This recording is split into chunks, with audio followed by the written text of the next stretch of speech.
2017 champions ট্রফির সেমিফাইনালে উঠেছিল বাংলাদেশ।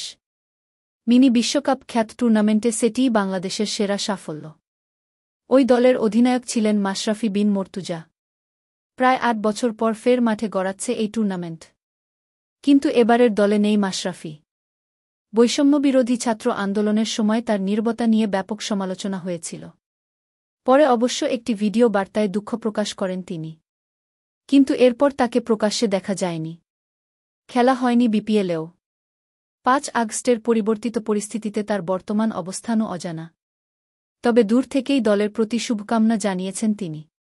2025 চ্যাম্পিয়ন্স ট্রফি খেলতে দুবাইয়ে অবস্থান করছে বাংলাদেশ দল। আগামীকাল ভারতের বিপক্ষে ম্যাচ দিয়ে আসর শুরু করবে নাজমুল হোসেন শান্তর দল।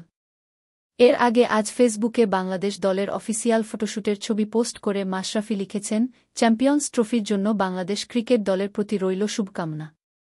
সাহস এবং দৃঢ়তার সঙ্গে খেলে যাও। শুভকামনা সব সময়। 2017 সালের চ্যাম্পিয়ন্স ট্রফিতে মাশরাফির নেতৃত্বে খেলেছিলেন বর্তমান দলে থাকা ৬ জন ক্রিকেটার। তারা হলেন মুশফিকুর রহিম, মাহমুদুল্লাহ রিয়াদ, মেহেদী হাসান মিরাজ, সৌম্য সরকার, মোস্তাফিজুর রহমান ও তাসকিন আহমেদ। মাশরাফি ছাড়া সেই দলের তামিম ইকবাল, সাকিব আল হাসান, ইমরুল কায়েস, শাব্বির রহমান, রুবেল হোসেন ও মোসাদ্দেক হোসেনরা এবার নেই।